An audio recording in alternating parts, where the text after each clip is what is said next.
Hi, I'm Jen King, and I'm going to tell you 3 solid reasons why you need to go to Israel with NBC next February. First of all, Israel is my favorite place on earth, so much so that I've been there twice, and I don't usually do that. The second time was with NBC. It was one of the best weeks of my life, and here is why. First of all, the logistics. Pastor Dave is right. You're not going to find a better price anywhere. And the quality of the tour is unbelievable, and Eitan, the tour guide, is brilliant. You will learn so much.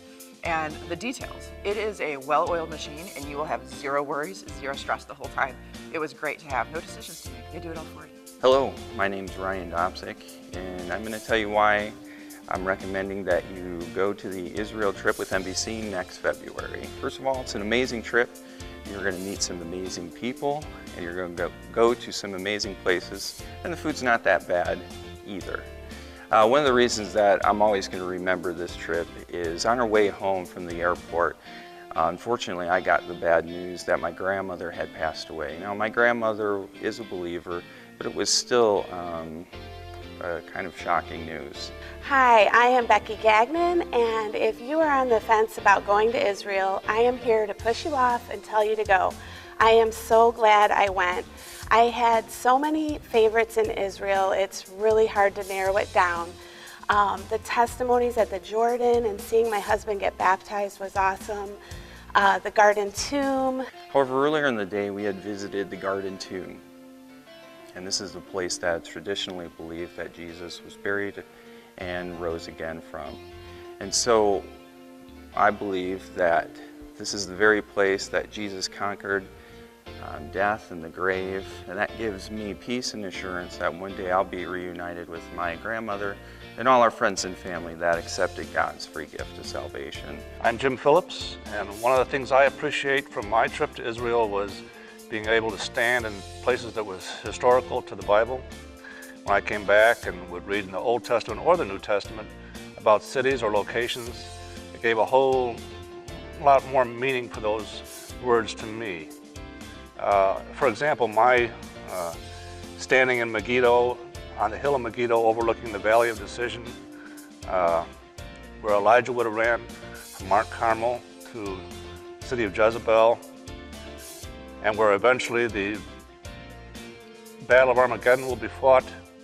I was able to look around and actually get a real good idea of what that meant. The friends, the amazing friendships we made, and our nightly adventures that I wish I would have gone on more.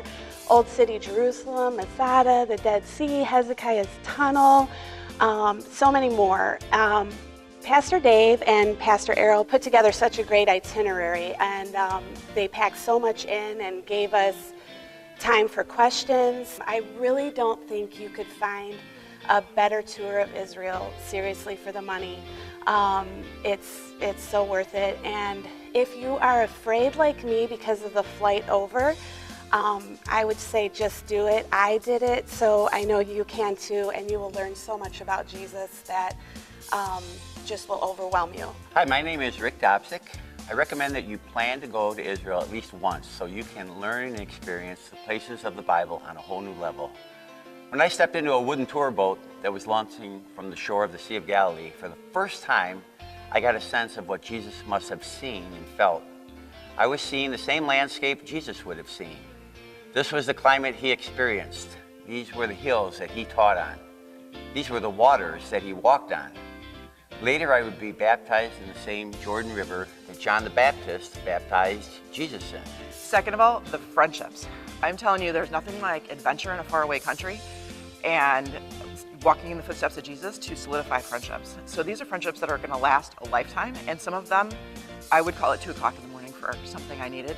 And as a special treat, you get to make friends with the pastoral staff. Between you and I was a little intimidated by Pastor Dave before this trip. Now, both he and Pastor Errol, 2 of my very favorite people. Last, I don't care how cliche it sounds, but the Bible, seriously, comes alive. No joke, you are walking in the footsteps of Jesus. I have verses in both the Old Testament and the New Testament with dates written by them to say that I was there that day. I saw it, it's real, I can show my children. I was here on that date. It was real, it was awesome. And when you can say, I'm standing here where Jesus stood and the miracle, this particular miracle occurred here, you can feel it if you let yourself. And maybe if you listen and let yourself right now, you might hear God telling you, you need to go on this trip.